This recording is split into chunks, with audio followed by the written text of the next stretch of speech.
Vegas lights shine bright, bad boys sitting pretty. Michael, Steve, Rob running things in Sin City. Podcast blazing truth, rhyming hard and witty. Three kings on the mic, Vegas life gets gritty. Matt Michaels dropping bombs, quick wit, no filter. Sin City's own, blending gold with the silver. Steve taking notes, every word's a thriller. Rob's on the tracks, beats cold like a chiller. Badboyz a podcast, raw truth they broadcast. Speaking facts so fast, haters coming dead last. Las Vegas legends, three amigos top class. Mic in hand, setting fire, never outclassed.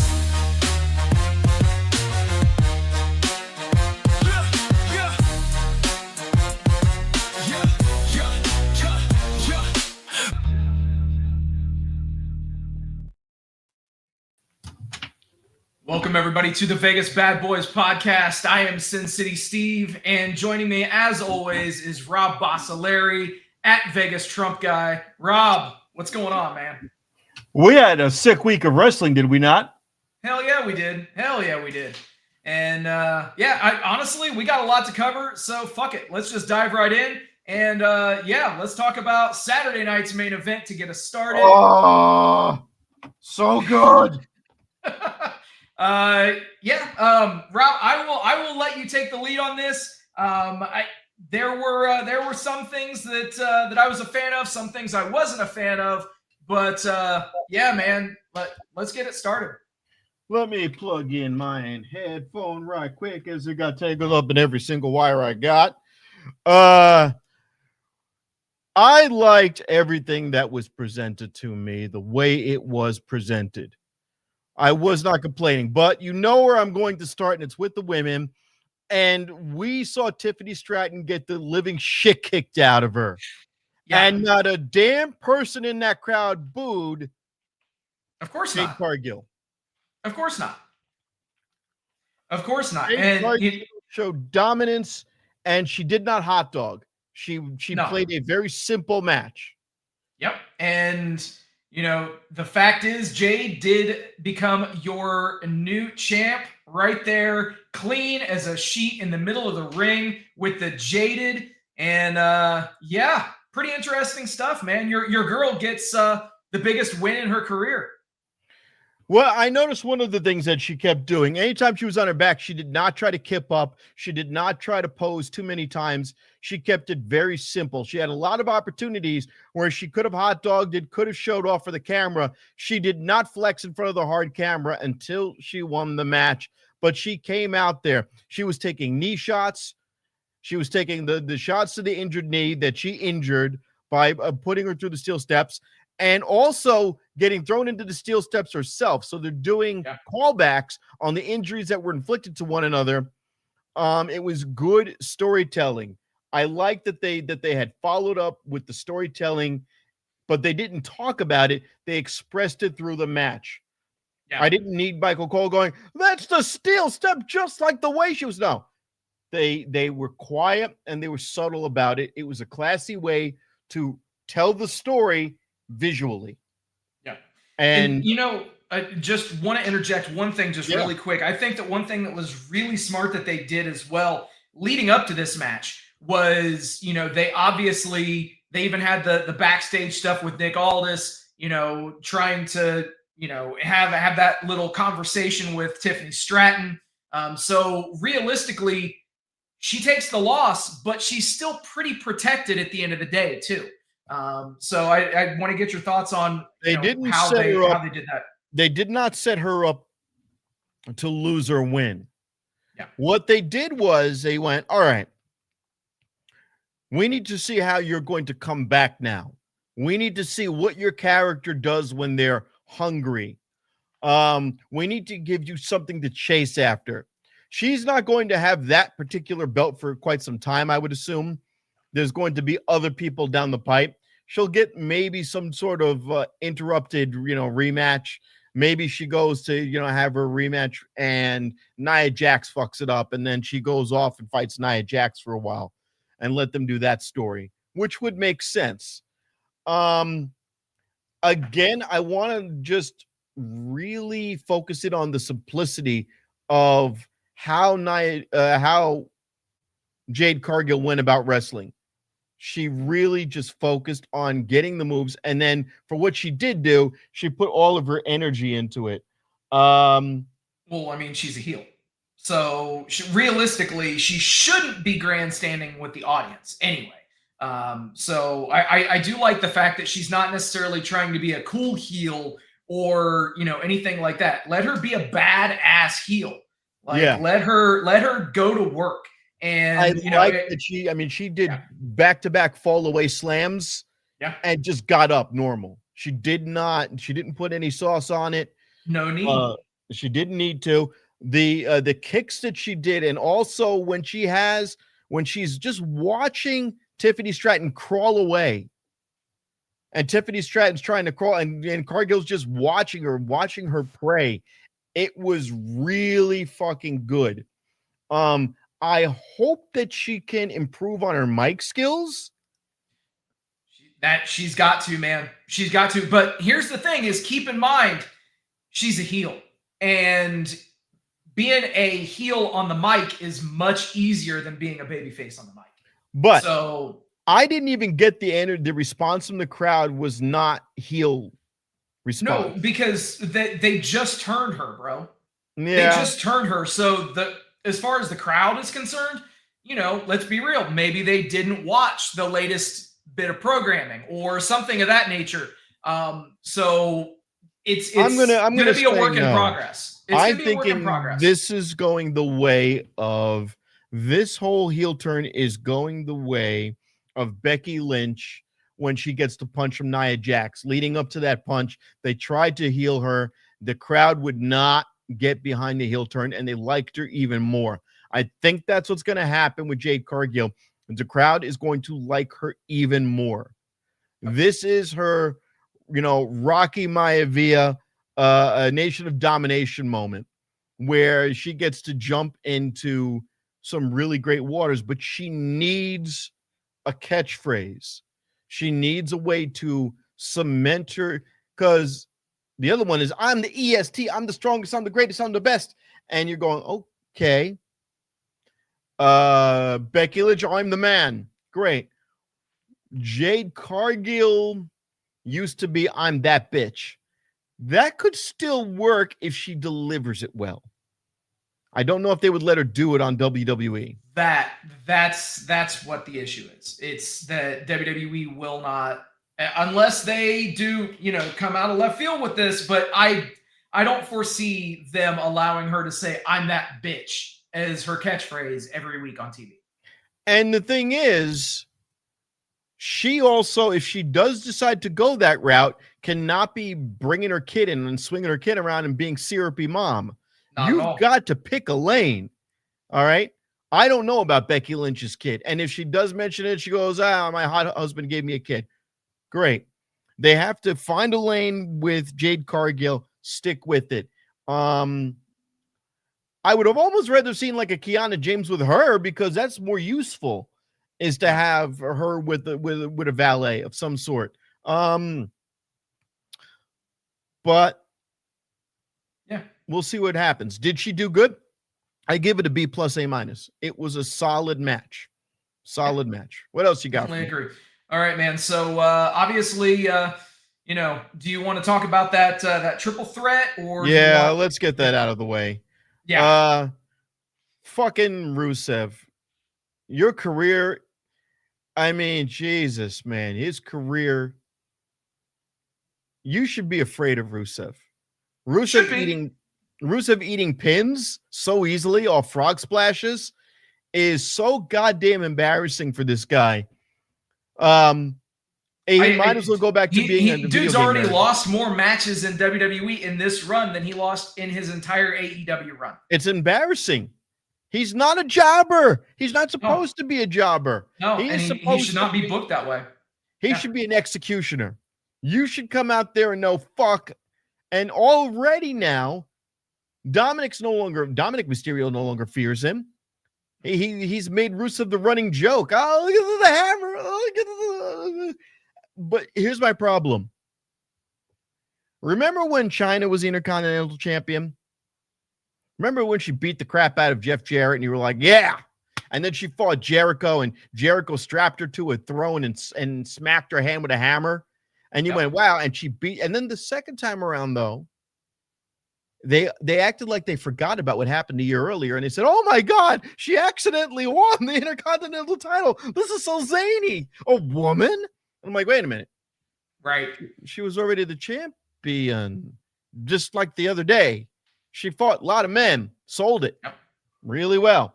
So now you've got Dominic Mysterio, and he's winning this belt. Ironically, he's basically the 24/7 champion of IC champions. Do I think he has in-ring skills? Yes, but you're not selling him. You're not selling him and packaging him in that way as a guy in the ring to be worried about. You're packaging him as a moron who's just ripping off one element of Eddie Guerrero. Exactly. So the thing is, I understand what they're trying to do with Dom. I get it. And I think that from what you're saying, that I like it a little bit more than you do. So I think that, you know, having Dom be this chicken shit, lie, cheat, steal 2.0 version of Eddie, you know, of his father, if you will. I think that it's about my fatty like that. You know, what the fuck? Get my father's name out of your mouth. Your mouth. That was it. Yeah. So I mean, but yeah, dude. Like I think that. I like what they're doing with Dom. You know that a babyface turn's coming with him, though. It's just a matter of time. What's going to be the catalyst? How's it going to happen? You know, you would think that it's going to be somebody screws him out of that championship, and then you know that kind of it's real simple. It's real simple. He fights his dad. Yep. And Judgment Day just kick him out. They're tired of him. They kick him out. He doesn't serve the group. Honest to God, I would kick him out, and you replace him with Damian Priest. And I tell you why. Damian Priest right now is not doing anything on his own. Damian Priest, go out there and just go, yeah, I'm reclaiming my spot. And what are you going to do about it? He helps out Finn Balor. He helps get them the tag titles or give them a singles belt. Puts them over and goes, we need to reform this group. We need to just come out and kick the shit out of people again. I would love to see that. Why? Because he hasn't done anything as a solo guy. No. He's lost at sea, if you will. But he's in Rusev country. He's in Rusev country. So let's actually talk about the Drew McIntyre and Cody Rhodes match, which as everybody would expect, ended with Cody picking up the win. You know, since Drew signed his new his WWE extension, the guy has won 5 matches and lost 15. So yet another guy that they are using in nearly an enhancement role. Here's my thing. When he goes, Drew deserves more. I don't want to sign it. This is lopsided. And I'm going, he's not wrong. But now you know he's going to lose even better. And what does he do? McIntyre introduces a belt. Cody DDTs him on the belt. Great. Does that mean Cody's a heel? No. They're continuing to tease shades of gray, though. It's a shade of gray. Here's the thing. The only way you turn Cody heel is if you get somebody who's truly a babyface, the most syrupy babyface ever, and Cody screws him and then goes, oops, and then the crowd has to turn and go, oh, you're kind of a dick, Cody. I don't know who that would be, but that's what has to happen. Yeah, man. Not really too much else to say. I mean, it was paint by numbers, just pretty basic stuff there, unfortunately. And but that did set us up for our main event. And we had main event Jey Uso. Yeah, main event Jey Uso. Oh, Lord have mercy. The start of this match, man, that fucking neck breaker. I mean, the clips are all over the internet, man. This was what I didn't like from this show. You know, I saw reports of like Meltzer actually commenting on how much he liked this match. I'm like, what the fuck, dude? Like, did Yeah, we well, watch the same shit? No, not a fan of this match, and that's not just based off of the outcome. Obviously, your new world heavyweight champion CM Punk getting the championship right there. Celebrating with Post Malone. Gotta love it, right? Yeah. Now, you were commenting before about the waist on him and how he doesn't look in shape. I say to you, this is what he always looked like. I never made that comment. I don't know what you're talking about. I never made that comment. Me of all people to comment on someone's size, but no, he's not your stereotypical world champion. He never was. He never was he never 10, was. 15 years ago. I said this, the end of the Attitude Era is when he became champion, and I went, who is this flabby guy? And why is he? Oh, because of the steroids. The steroids. Go look at old Christian. Yeah. Okay. Look at what Christian looked like in the Attitude Era. He was ripped out of his mind. And even back then, he wasn't the biggest guy on the roster. No, not at all. Not at all. But he was still ripped out of his mind. Yeah. But what's going to be interesting is, what they do from here in terms of not just with CM Punk, but also with Jey Uso. Obviously, there was a lot of talk online about Jey Uso and this match, and even going into the match, speaking how he was just an entrance and all this kind of stuff. And then, unfortunately, Jey goes out there and doesn't have the best performance. Even after that net breaker spot, earning a shoot kick to the head from CM Punk. And then, Punk dousing him with some water to wake him up. Here's my thing. Interesting. Here's my thing. Jey Uso is phoning it in. Jimmy Uso is phoning it in. And Jimmy Uso he's another one with a bread and butter spread going on there. As they say, right now, these guys are two ham and eggers. What are they doing? They exist right now. They're running on their fame from the past. And when I say the past, I don't mean the past of like, when they first came out. I'm talking about they're running off of the fumes that are left in that bloodline gas tank. Yeah. And everyone's just hoping that Roman Reigns comes out there. Here's what I'm going to do. If I'm writing this story and I don't know what their real life physical issues are, or if they're just looking to take some time off and regroup, I come out there as Roman Reigns and I go, okay, you guys cost me a match. You got in my business. You've been fucking up. Your only purpose in this family is to bring home tag gold. I bring home championships. You bring home tag team championships. That's what your lot is in this family. Do you understand that? Do you understand that? Jimmy, why the hell have you gotten so goddamn sloppy? Put him out there. Put it out there. I would call him out and go, why do you not look like your brother? Why am I seeing you get your ass kicked every time you walk out there, that you're now a liability and you're still our bloodline? Okay, good. Reform the bloodline. You take on from the bloodline, you add on there when he gets better, Jacob Fatu. You put him into that mix. Now you got your 4, and then you add in Sami Zayn, and there's your 5. And you got your 5 guys. And then eventually you were going to have My Family Tree versus the Bloodline. You were going to have to fucking do it. But you cannot have a flabby Jimmy Uso, a Jey Uso who's, I'm a heel, I'm a face, I'm a heel, I'm a face, I'm a heel, I'm a face. I'm going heel turn, but I'm going to grab an infant and have them yeet. Yeah.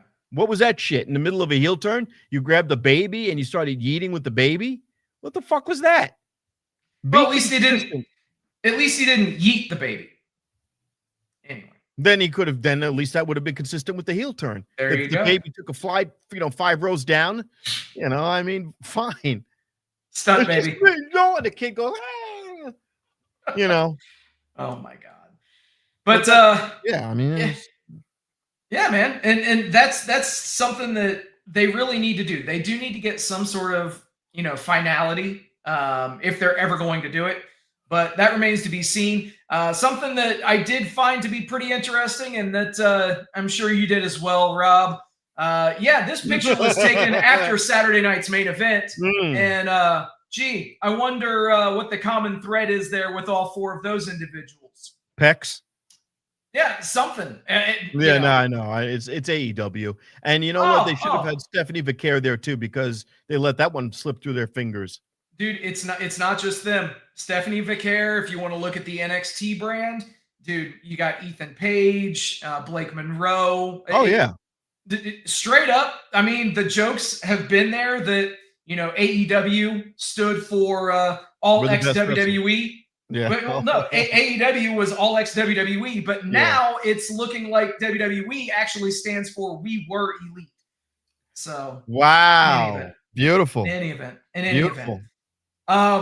But yeah, then that kind of segued us into Monday and Raw. So did you happen to catch Monday Night Raw? Yes. All right. Let's hit that one pretty quick, and then real quick on that one. This tag team with Lyra Valkyria and Bayley, there's no chemistry between them, and Bayley is the same thing as Jey Uso. She was a heel who was bipolar. They dropped the bipolar gimmick. Now she's just there. Ethan was TNA first. Actually, Ethan came from a Canadian out promotion first before he got to TNA. That's a great call, Scoop. That's a great call.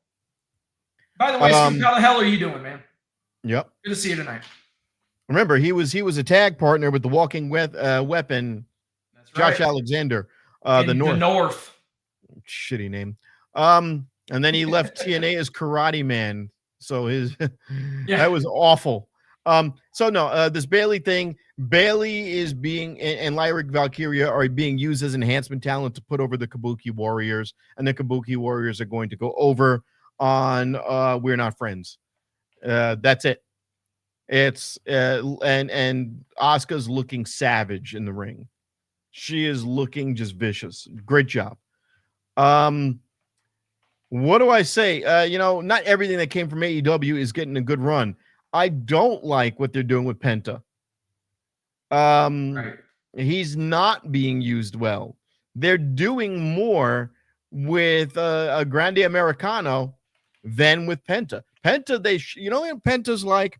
Penta's like Johnny Manziel when he went from college football and ended up on the Browns, and they gave him commercials, they gave him a big push. The whole world was like, yeah, Johnny Manziel, and then the fucker couldn't throw a pass in the NFL to save his life. Now he shows up to throw passes at the combine every year, hoping that somebody will make him a third string in the NFL. This is the thing. Is Penta good? Yes. Is he all that? Yes. What was the first thing we saw of him? Royal Rumble. What did he do in the Royal Rumble? He fell out of the fucking ring. His feet hit the floor. Yes. He absolutely is stupid over in Mexico. Grande Americano. Would be. Dude, I could see them actually putting that AAA mega title on El Grande Americano. And here's the thing. He speaks Spanish. He's fluent. Whether or not he's got somebody in an earpiece telling him what to say, I don't think so. He probably trained in Mexico at some point in his career. God bless him. Great thing for him. His Rio and the other one whose name I can never remember. It's funny. I like it. Good shit. But that's not helping Penta at all. No. Penta just needs to get with his brother. They dominate. Done. Reform the Lucha Bros, man. Just do the Lucha Bros. Stop mentioning it. You're telling us, oh, there's the Lucha Bros, and they're part of the Lucha Bros. It's the greatest tag team ever. But then you've got the other brother tagging with other people. So what are we doing? Yeah. Ray Phoenix is a Lucha Bro with the guy in the other brand. Okay, then why are they not together? Because you're not doing anything with them apart. Next. Yeah. What else did we have on Monday night? So on Monday, we've got the tag team title match with the unnamed tag team of Dragon Lee and AJ Styles taking on Judgment Day. This is, oh, I'm retiring. All right. Can I get a belt? I want a belt. I don't care who it's with. Not to say that they're not good, but they have no chemistry. They just exist. They're not even Fraxium, because at least Fraxium has some chemistry. These guys just coexist, and that's about it. When they finally lose, they'll split. They'll try to have their rematch. It'll go bad. As far as Judgment Day, why is Finn Balor even this concerned about tag belts? Why doesn't he have the IC strap at the minimum? At the minimum, he deserves the IC strap. If anything, hey, hint, hint, wink, wink, take it off Dom. Which definitely could happen. Take it off Dom. Have Dom fight. You know what? There's so many ways you could do this. You have Dom get backed up. He looks around. The Grande Americano crew isn't there. Oh shit! What happens? Then all of a sudden, his guys come out there and they go, "Hey, we got your back, Dom. After all." And then the following week, he's forced to defend his belt. And Adam Pearce goes, "You got to defend your belt." And who is he up against? Me. And then they fuck him over. And then maybe you that's where you could bring in a Damian Priest to fuck Dom over. That would be a way you could do something like that. I can only hope, Scoop. Scoop says, I feel Finn will start a push post-War Games. We can only hope. But here's the other thing. I'm going to even throw another idea out there. Do you really even need a Judgment Day? What have they contributed as a cohesive group? They haven't. They haven't. Those two women, Raquel Rodriguez is garbage. She's tall. That's it. She's tall. She's there to put over the little munchkin, whomever they put with her. We're going to find a little 5'3", 5'2" woman, put her up at this fucking tower. She has no facial expressions. She looks stiff as a board when she comes out. She's stiff when she wrestles. She's not China. I don't feel like China had charisma in her own way. Even when China was like a brick shit house, no expression on her face, there was still a charisma to her. Even before the plastic surgery, I went, oh shit. This fucking shit. Oh my God. And China was only 5'10". You're bigger, you're taller than China. And I don't give, you're taller than Finn Balor. Yeah. And I don't give a shit about you. And you've tried everything. You've tried being a babyface. You tried being a heel. I don't know. Go to fucking learn how to cut a promo. I don't know. The other one is too babyface to be a heel. I cannot take. Yeah, Roxanne Perez. Yeah. Roxanne Perez's finisher is Pop Rocks. How is a Judgment Day sounding? Pop Rocks. What are you, fucking Debbie Gibson? What are you going to have your hair in a goddamn scrunchy ponytail and wear fucking LA Knights? What the fuck? Pop Rocks? LA Knights. Oh, yeah. Well played. Yeah. But that's what I'm saying. And again, last but not least, Stephanie Vaquer and a Bella twin? I don't give a fuck about her. She's just, you can look, but you can't touch. You can't. I don't care. Yeah. I don't think. And here's the thing. You know what? If you put her out there, and you know what? If you dressed her up like Raquel Rodriguez, and you put her in black leather, and you made her look just bitchy and annoyed and just cunty and disgruntled, I would be like, okay. Why? Because you guys left me to rot. You fucking ignored me. I had the greatest career. I was a trailblazer. And this is the thanks I get. I'm going to fucking destroy every woman in the division and show them that I still belong here. Great. Instead, we get Carmella Light moonwalking in fucking Jordans that don't match the rest of her rig attire. She looks like she's dressed up like Misty and fucking Pokemon. I don't give a flying fuck about you. And she's kind of got bags under her eyes. You know what she is? She's that chick who's like, I want to hang out with my daughter's friends. That's what she is. She's that mom who's like, all right, you're 39 and you look good for your age, but you should not be trying to hang out with the 19-year-olds and acting like you're their friend. You're not. You know, I would rather see her just be, and I'm being honest, be bitchy and go with Rodriguez, and they can form a cunty oriented, we're bitches, we're just going to do stiff punches and stiff kicks, and we're going to dress in all black, and we're just going to be horrible people. Great. And instead of the beautiful people, call them the horrible people. There you go. Well done. Well done. All right, man. So, yeah, that was Monday Night Raw. Oh, but one other thing. Yeah. Why CM Punk? Yep. CM Punk walking out on Raw in some ridiculous, over-the-top Cosby sweater with his name, ironed on all over it. Nobody in the audience was wearing it either. So it was either too goddamn expensive or it's not available on Shop WWE. And he was wearing skinny jeans and a big sweater. He looked like he wanted to curl up in a ball and listen to, fucking James Taylor music. Like, what the fuck is going on with this guy? And then later on, he's walking around with the wife beater on with the Punk logo. Look, he's a scrappy guy, and you're selling merch. You have to be there, merch to sell. Boom. If you want to walk around with a CM Punk wife beater, cool. Oh, you don't like tank top if you don't like the term wife beater. But, if you want to cut off tee, whatever the fuck you want to call it, why was there not CM Punk merch where everybody in that Monday audience was not in a sea of CM Punk stuff? Because Cena, even when people hated him, when he was rocking the John Deere gear forever in the day, that green t-shirt, everybody had it. Now, every time he shows up, he has a new shirt. Everybody has it. CM Punk shows up.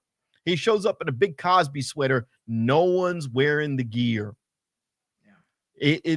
His victory was underwhelming. And then when it turns out that it's going to be Logan Paul, what does he do? He doesn't welcome the challenge. He complains like an old man. Oh, not you. No, I don't want to fight you. I'm going, what am I watching here? You're bitching out in front of, you're whining like a whiny old man. You look like a whiny old man. Shave that fucking rat off your face. Okay? The only thing that you have to sell people on is that you're young enough to perform with these people. Logan Paul is ridiculous, nonstop energy at the height of his physical, height of his physical career. I can't word it any better than that. And Logan Paul cold-cocks him at the end of their tag match. Yeah. Great. You made Logan Paul look great. Put the fucking belt on Paul then, because you're clearly not going to give it to LA Knight. You've had 1,000,000,001 chances to do something with that guy, and I guess having a great catchphrase and being brick shithouse and having great moves is not enough. So if you're not going to give it to him, give it to Logan Paul, because CM Punk right now, that was the worst accepted speech ever. Not you. Oh, yeah. And I'm sick of this shit. I won. You knew you were going to win. They told you beforehand you were going to win. The fuck are you crying for? Just be glad you don't get injured 2 days from now. Yeah, no shit. Fucking fragile. You're going to need your wife's therapist if this shit keeps up. Yeah, exactly.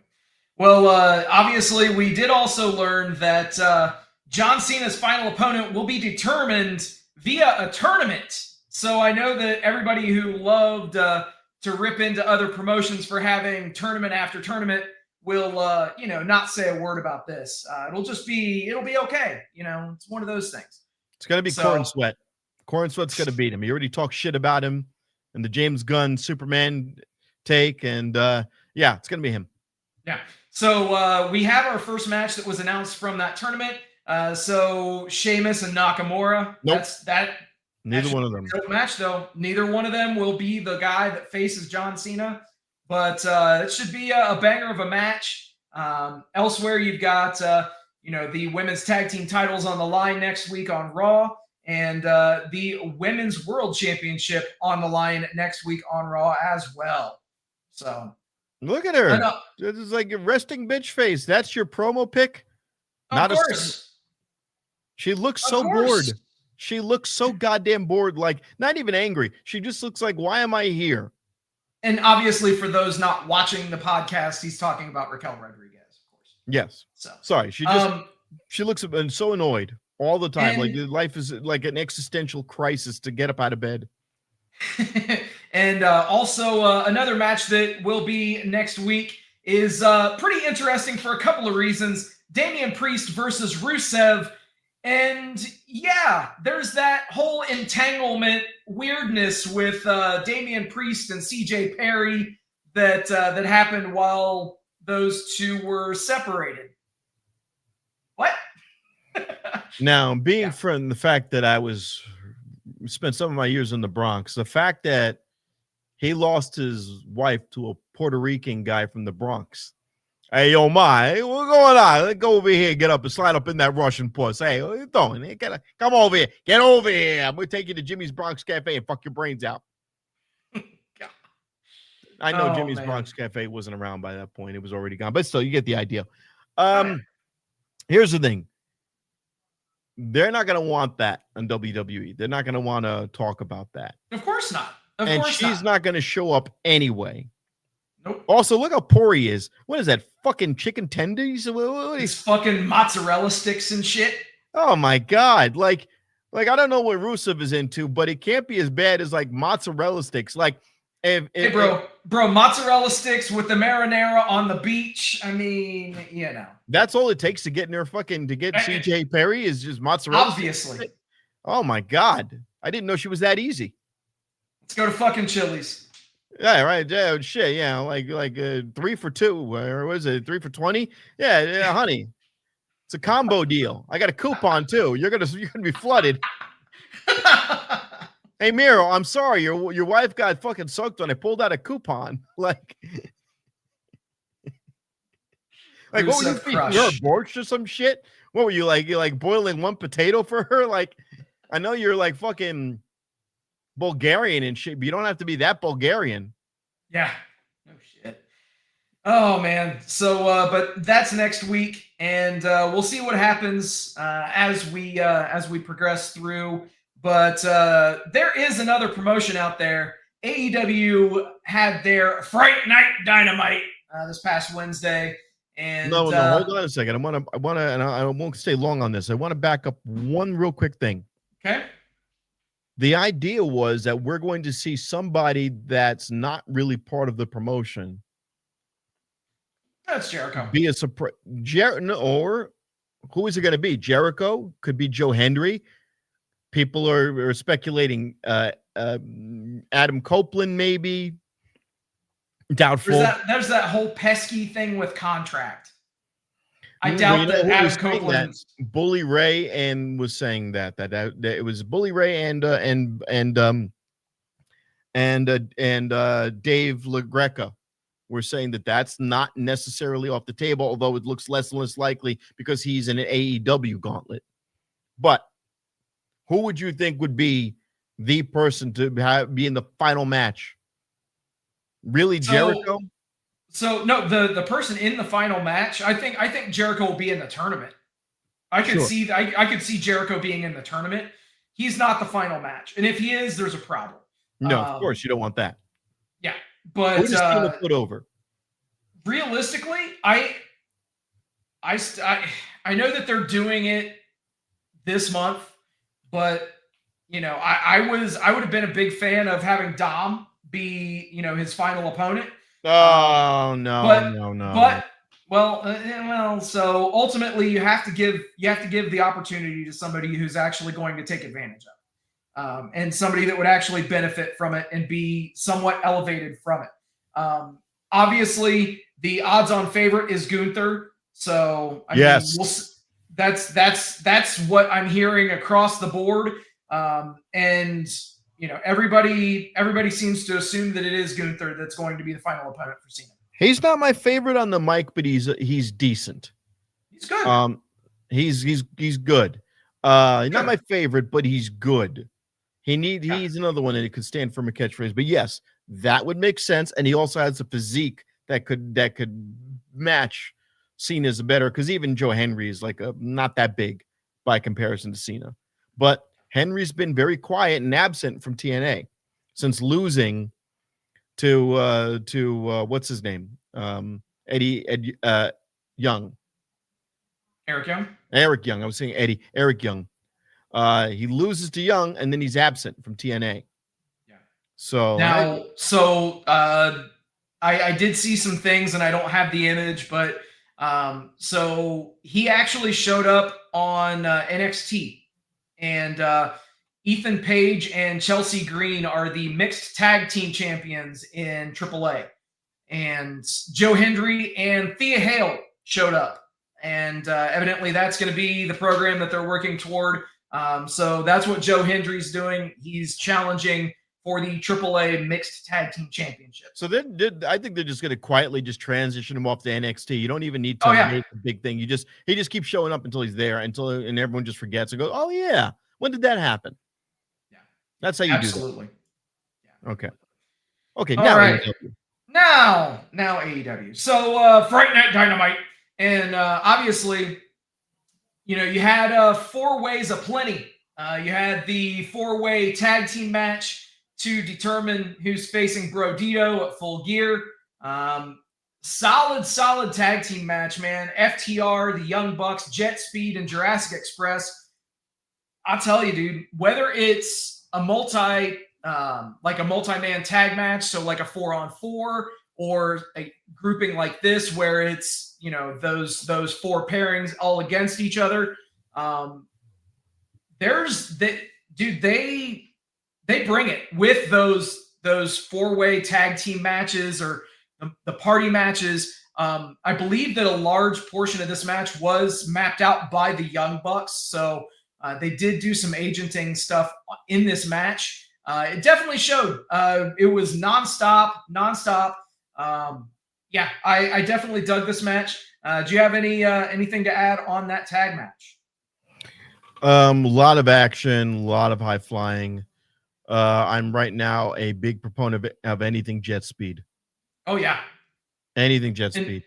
And is that because you have an affinity for Speedball Mike Bailey, or no? Well, and actually, no. All kidding aside, no. Bailey looks amazing. Having him in that tag, in a tag team like this, is a good vehicle for him. And where they take him from there, I don't know. I really don't know what you do with him. I joke about him looking and acting like a Power Ranger. What if somebody did that and went full out and made him look like a tacky 90s, Jean-Claude Van Damme type? Why not? Yeah. You could do it. It would work. It would be entertaining. The way he cuts promos is so unique. Why not go that route with him and make him look like an 80s action hero? Yeah, completely agree.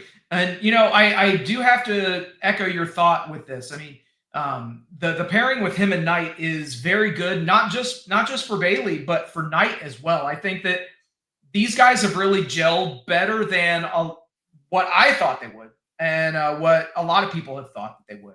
So, yeah, hopefully they hold the tag team championships at some point in AEW. But, dude, say whatever the fuck you want. I know a lot of people have talked a lot of shit about Jack Perry on this show. Jurassic Express is over like a motherfucker. Call it the song, whatever it is. But, if people are going to say that, Jey Uso's so over because everybody's yeeting, well, when Tarzan Boy hits the speakers, everybody goes crazy. They flail their arms. And it's one is a result, because remember, that wasn't their original theme. That is a result of going into the old AI generator and going, ChatGPT, what song would resonate most with people? Because it's some 80s disco-y song. People love to sing it regardless. And here's the other thing. Right now, Perry did use that song on the Indies, though. They did? Perry did, yeah, by himself. Okay, fair enough. Here's what I'll say then. I did not know that, but still, that is an obvious choice. You're going to get people singing. The thing is, he is not the same Jack Perry that showed up 5 years ago. He doesn't come out. Right. But now he's a hybrid. He's got the hybrid of both gimmicks. Eventually he's going to have to come down off this high, and he's going to have to cut a promo. And right now, we don't know which direction they are. Right now, they're neutral. They exist off the nostalgia of when they had Marco Stunt and chucking his ass around. And Marco Stunt's like a fucking used car salesman now, which is so depressing. Oh, hey man, making fun-sized deals all over the place. Oh my God. Anyways, yeah. I want to get into this Lashley stuff with Ricochet and Joe and Hook. Hook is unfortunately lost in the shuffle now. He absolutely is. He absolutely is. They have him cutting a promo with Eddie Kingston. He looks like somebody who wasn't good enough to be in the ops. Yeah. He literally missed his position on the ops by like one injury, which is like he got screwed out by a month.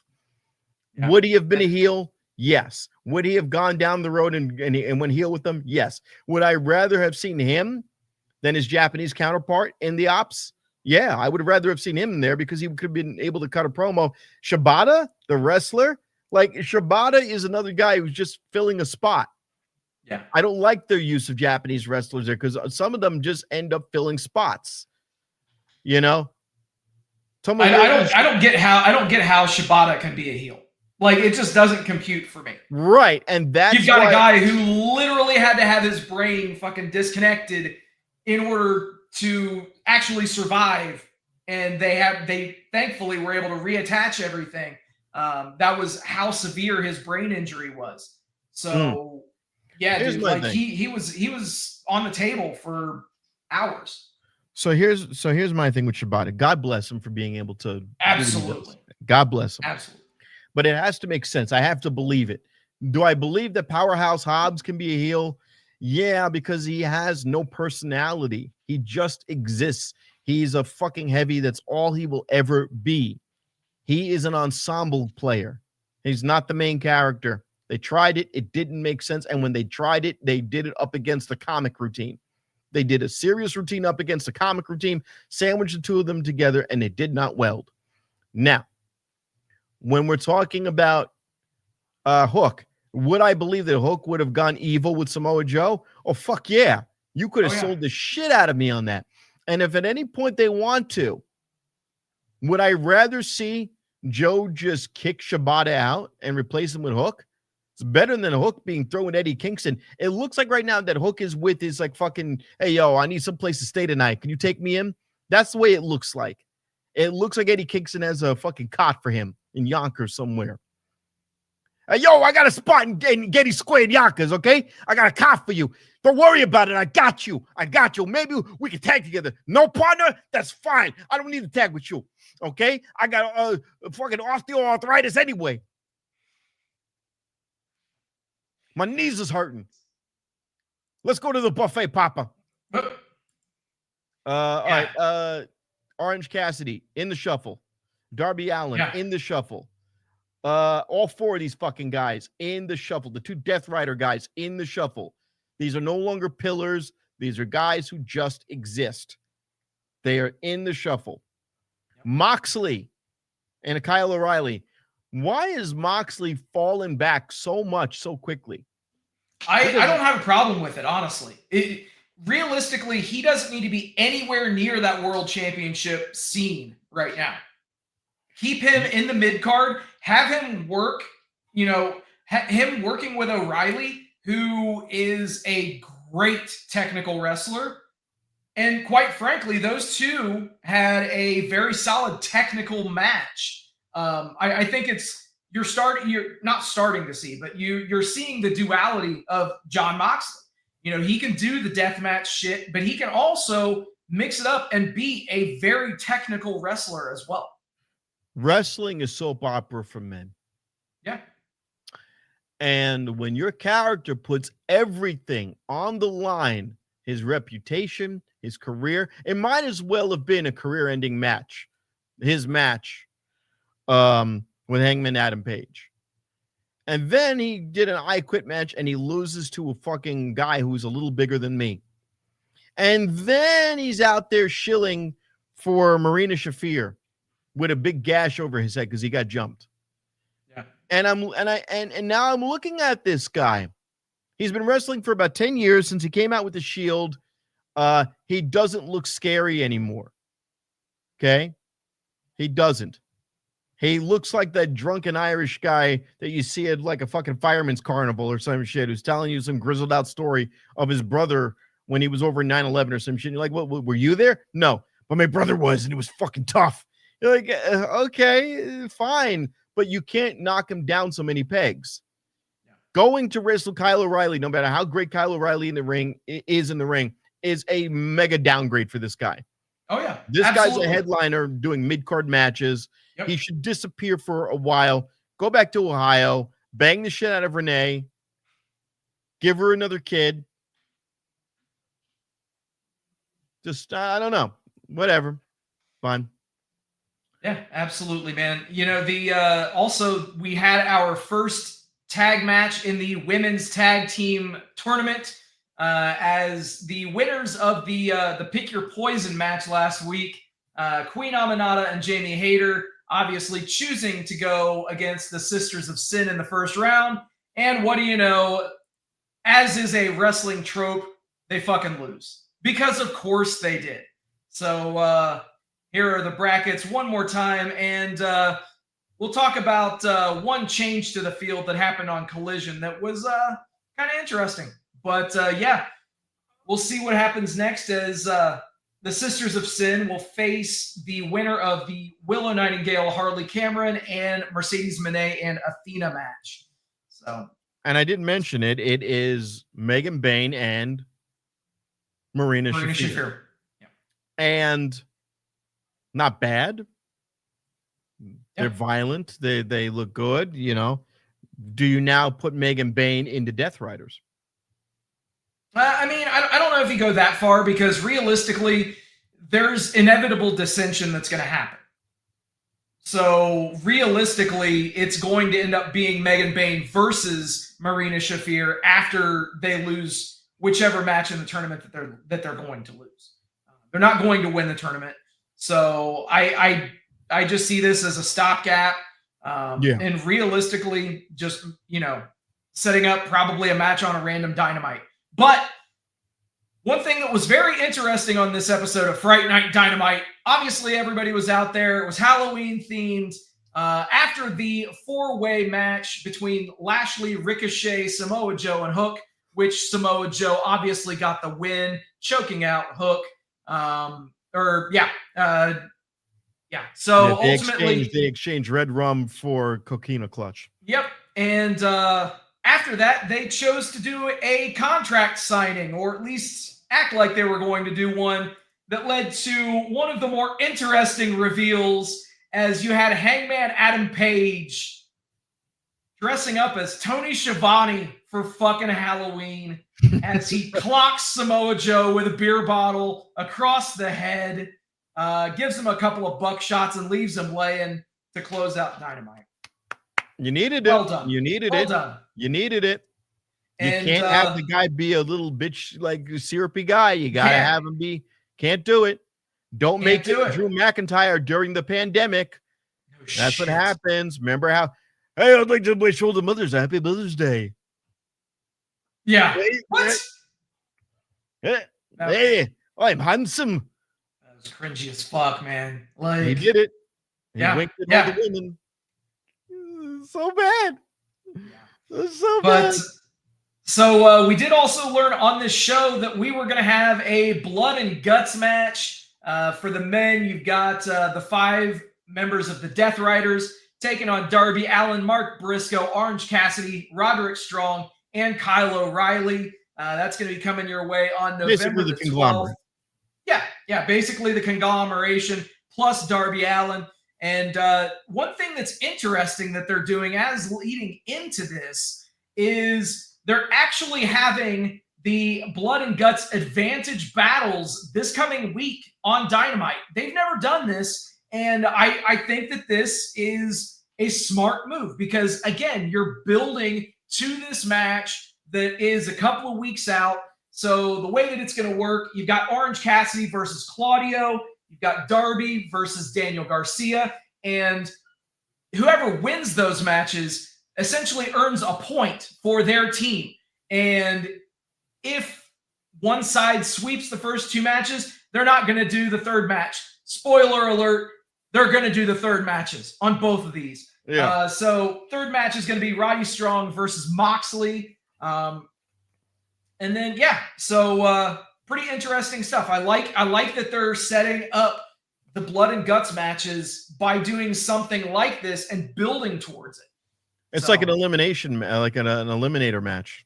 Yeah, and ultimately the winners of these matches, essentially the way that it's going to work is the best 2 out of 3, their side will have the permanent advantage in the blood and guts match. So, ideally, I'm always a fan of having the heel side having the favorable advantage in blood and guts or war games type matches. That's just how it should be. But still very interesting stuff that they're doing with this. And that actually segues us into Fright Night Collision. It doesn't quite have the same ring to it, but a very solid episode of Collision this week. And Rob, I know that you had a couple of things that stood out to you from this show. Well, you had the Acclaimed. Let's not forget the Acclaimed versus the Don Callis family of Takeshita and Okada. And I like the storytelling because both of these tag teams hate each other. They hate their respective tag partner. You could not get Okada and Takeshita on the same page, but they basically outpowered and outmaneuvered Max Caster and Anthony Bowens. Oh yeah. I want to see Max Caster walk down the ramp rapping again. I got to see that do something with that. I need to see him rapping again, but he got people going. Let's go, Max! You're the greatest alive. So if you do something enough times, people will catch on. Love it. So fine, but get the guy rapping. Get him rapping again. MXMTV casting call. I didn't get this. I was confused by this. So that was the against the Bang Bang Gang. And that was great. Juice Robinson, Austin Gunn, and Ace Austin. In other words, Bullet Club Gold. But when they said it was a casting call, I took that to mean that they were going to bring a new person into their group. Yeah. And so they've been doing this the last few weeks, and essentially it's taking the place of the Max Caster, who can survive with the best wrestler alive open challenge that he was doing, where they have an opponent and that opponent beats them every single week. Like last week it was Olympia answering the challenge from Ty Valkyrie. Right. And so they've been doing this stuff. But MXMTV essentially working in a comedy enhancement role. But it's getting them on TV, and they are getting a reaction from the fans now. And what happened to Rico? That was a great addition. Was Rico? That was a one-time thing. So that was a one-off. But that was so good. Do I like it? Yeah, I like it. I like that Mace came out with the wig to look like Ty Valkyrie. Why not? Why not? We'll get to Bandito and Dorado because that was Jesus Christ. Buddy. We'll get to that. Mercedes Moné and Olympia. This was an odd match to me because Mercedes Moné was getting out-wrestled to a degree. She was. And then you have the addition of Chris Statlander. Statlander to me is just, I don't know what she is. She's an alien from Long Island, wearing that weird facial thing, and she's got stockings on, but mom shorts. And I don't get her at all. It's not connecting. She's not connecting. She's really not. And she's able to distract Mercedes Moné enough, but not enough that she loses. And Mercedes Moné wins with a really sloppy crossface, which wasn't, because the crossface goes over your goddamn face. She was giving her like a chancery type thing. I don't know what you would call that finisher. And it was sloppily, poorly executed. And I could not believe, even though, yes, it's wrestling, it's a work, that she would have been able to choke out Olympia. Olympia could have broke out of that easily. Oh yeah, It was easy. it was not a way to finish it. If she would have done one of those like big meteoras, maybe something on the apron, the finish was terrible. Yeah. Which, and keep in mind, I mean, this has been kind of the modus operandi of this Mercedes run here lately. Her opponents get 90% of the match, and she somehow finds a way to squeak by with a win. So it was a very good showing. Yeah, it was a good showing for Olympia. I think that she was doing a lot of the power stuff. Realistically, CMLL needs to push her, man. She's very young into her wrestling career, but CMLL may have something with her for sure. I know that you mentioned that she has a couple of, or she has a pretty close resemblance to somebody over on NXT. So yeah, I mean, she is basically Mexican Jordan Grace. Yeah. Just call it what it is. She's Mexican Jordan Grace. If they're smart, they'll keep using her. She's basically their replacement for Nyla Rose. Because I don't know what happened to Nyla Rose's ass. She just yeah. I believe they dust her ass off once a year. I believe Nyla is still under contract somehow, but yeah. Nyla's taking your tickets at the front door. Oh shit. But yeah, man, let's talk about this freaking ROH World Championship match. Bandito and Mascara Dorada. Boy, I said it on this show. Oh. Bandito has a real case for being Wrestler of the Year. The dude is putting on fire performances every time he steps in the ring. It's crazy. These are Mexicans. Oh, Lord. I got all hot and bothered watching these two men do move after move. The opening exchange that they had at the beginning, the exchanges of specials, the spots were perfect. It was just a phenomenal match. Absolutely phenomenal match. And you don't need to have a heel. You can have Lindsay Dorado, have Alex Abrahantes in the corner going apeshit crazy for him, bouncing up and down, and then still have Bandito reach for his hand, for Mascara Dorado's hand after I said Lindsay Dorado. I don't know why I said that. Mascara Dorado's hand. I don't know who the fuck I'm thinking of. Mascara Dorado. But no, you could still have you could still have a gentleman's match. Yeah. It was about this is one of those times that Tony Khan,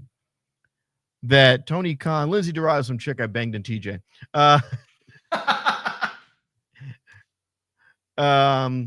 And by the time we were done, her mascara was falling off.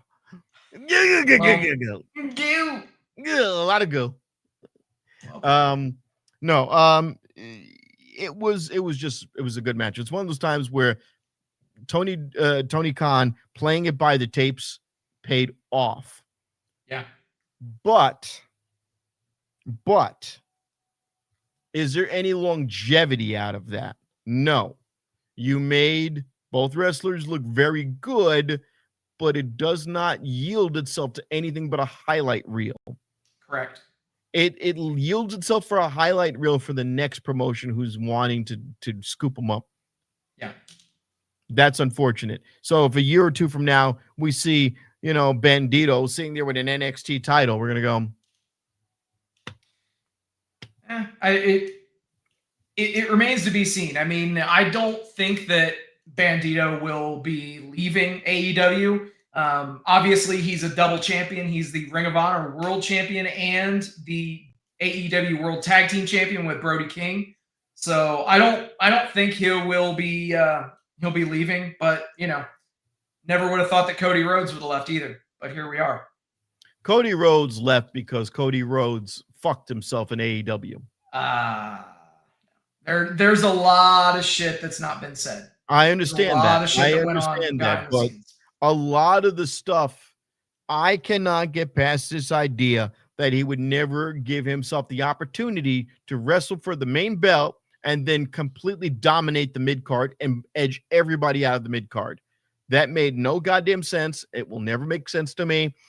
We won't find about it. We won't find out about this until he's an old man with gray hair and it's in Dark Side of the Ring, season 52 or some shit. Yeah.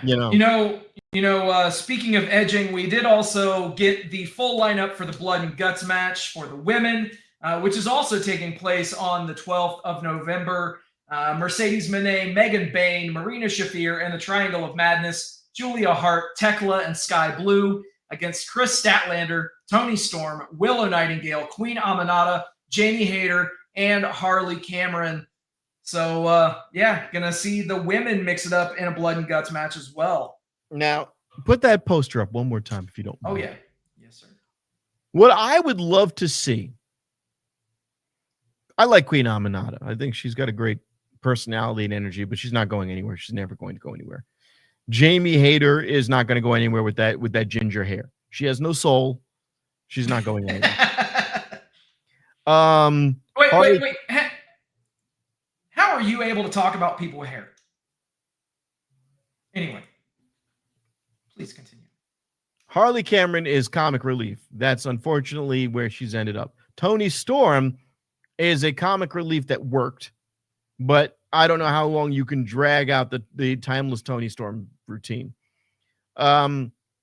You've already got yourself a champion in Statlander, but Statlander is not connecting.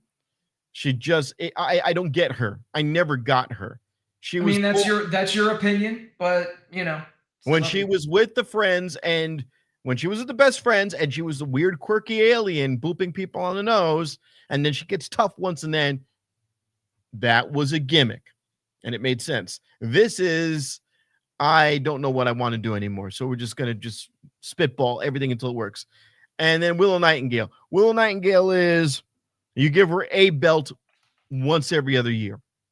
And then she does her, high kicks. That is the comic relief side of the aisle. But on the left side are all your heels. What I would love to see is one of each of these women take a belt away from Mercedes Moné. It would be great. Have each of them just chip at her. Have them lose. And then they blame Mercedes Moné and they just take belts from her. Like sharks going after another shark in the frenzy. Take belts off her. I want to see the heels go after her and really just push her face in the sand. That's what she needs. She needs the other heels to go after her and just knock her down peg after peg after peg. And it needs to start with the TBS title. Put it on Megan Bayne. Ooh, Give those. I like that. Put it on Megan Bayne. And then you have Megan Bayne with her valet and Penelope Ford. Talk her up. Done. Yeah. Then she goes, well, I'm still 10 belts Monet. And then the Triangle of Madness shows up and Tekla takes a belt. And now Tekla's running around with the belt with those two girls behind. And you just keep rinsing and repeating.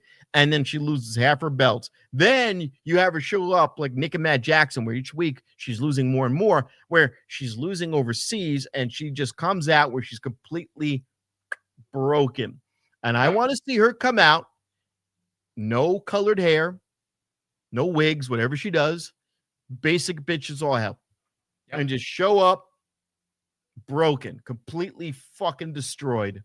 Yeah. And then you start again. But I want the heels to take it from her because there is no honor amongst thieves. I want it to be that kind of a way to go about it.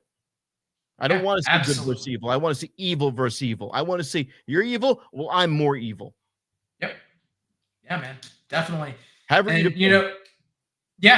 she needs to, man. She needs to. And, obviously there's a lot of stuff going on. I threw up this graphic earlier. And for the women, Aminata versus Bayne, Hayter versus Sky Blue, and if necessary, Harley Cameron versus Tekla. Yeah. I think that that just screams that the women's heel team needs to win that match for sure.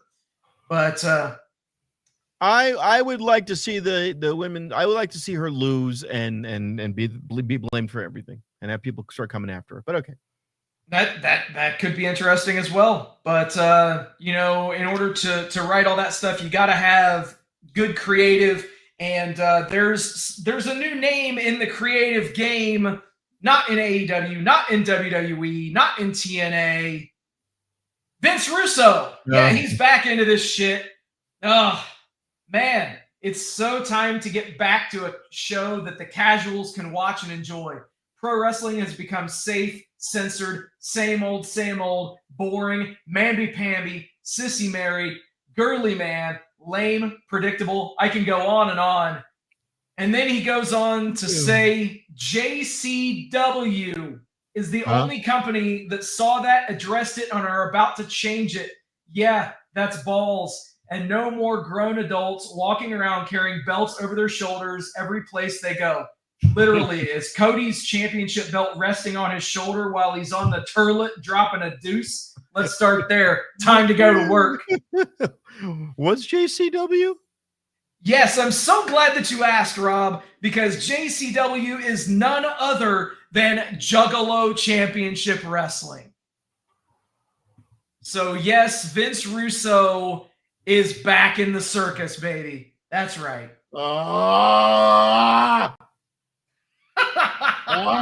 You waste my fucking time.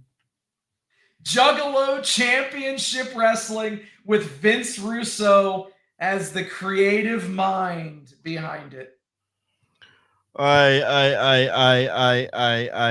This is worse than Maple Leaf Wrestling. Yeah, but this is yeah, man. Well, on a little bit of a better note, let's just give a quick shout out to Mance Warner and Steph DeLander, who tied the knot this week. So gotta love it. Those guys are great. Well, they really were. I thought that was just kayfabe. Yeah, no, that's not kayfabe at all. Like, they legit got married. So props to them. Congratulations. And PCO. Oh, monumentous occasions. And speaking of other events that could get a lot of attention, keep in mind we got John Cena's final match December 13th. Where?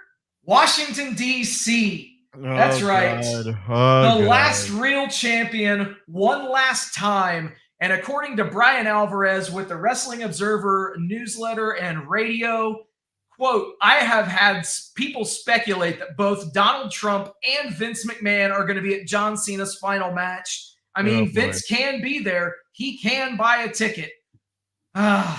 So well, I'll have something to say about that in a minute. It's very interesting that that so much is going on with this John Cena final run, and I figure who better to actually give us some insight on whether or not he may appear. Oh wait.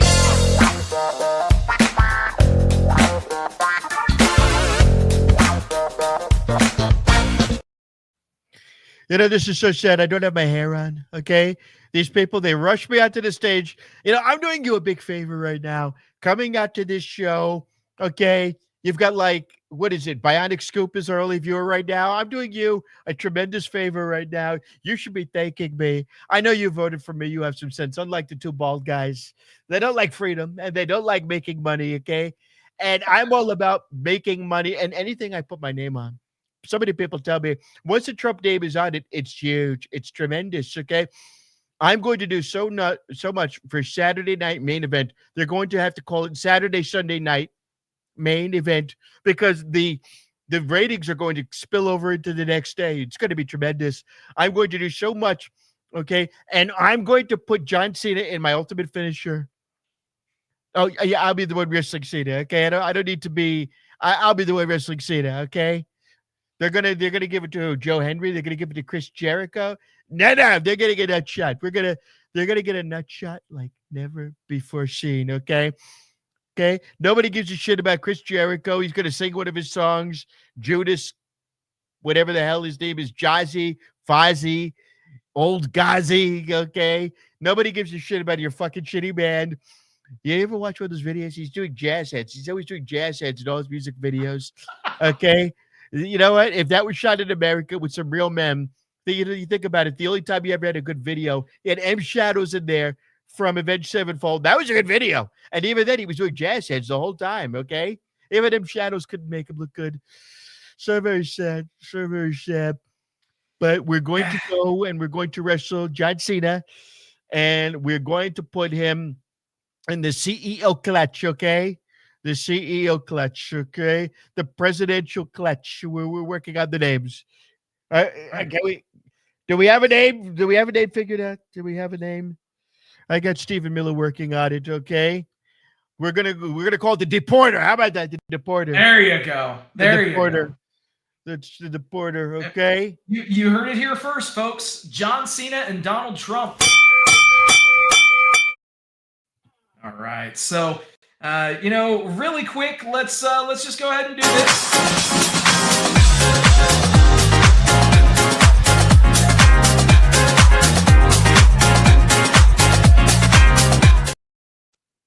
Right.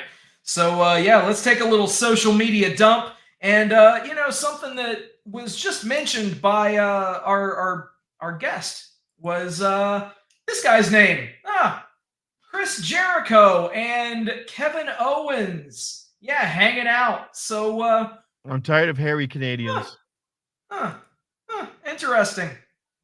Maybe we see Chris Jericho in WWE before the end of the year after all. Which, depending on who you speak to, that was actually why Triple H was not in attendance at Saturday night's main event, was to actually have a meeting with Chris Jericho.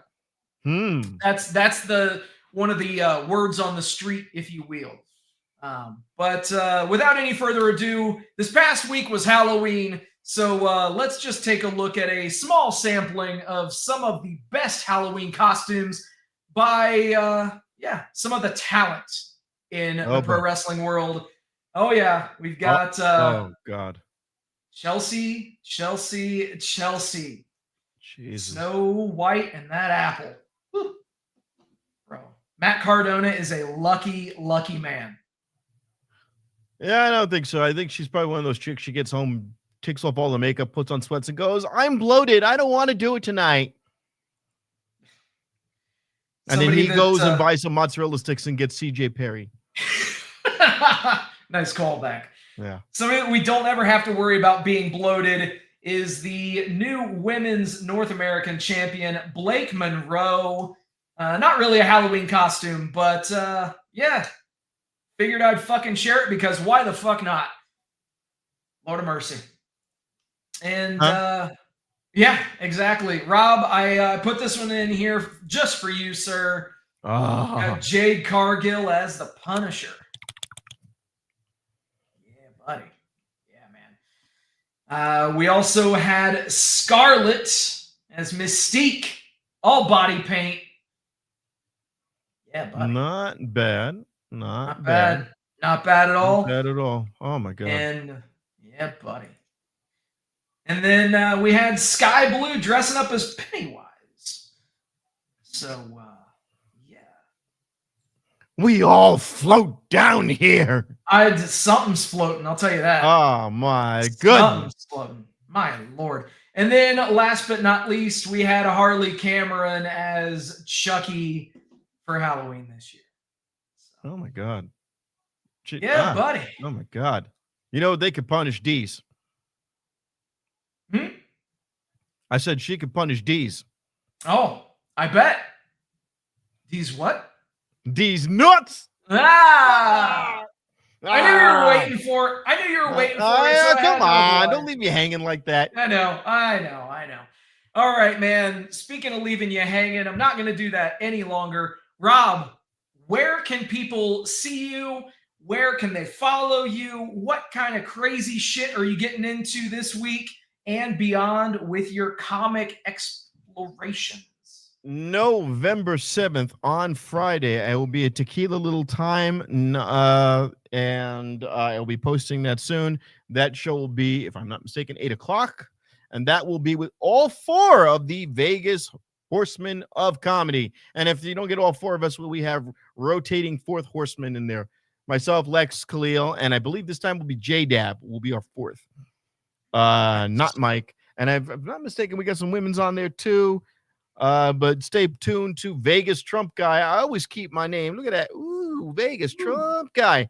And I'll be posting some live videos from there. I also want you to know that you can go to cameo.com/BOCE comedy. And for the low price of $25, you can have Donald Trump or Barack Obama or Cat Williams or whoever the hell I can think of. Mostly Barack and Trump. And we will give you a custom message. So you want that. You know, I could come to your house. I could leave a sexy message for your wife, a tremendous message. Hello. In fact, yeah, I'll say, hello, Mr. or Mrs. Hot Bitch. This is your president.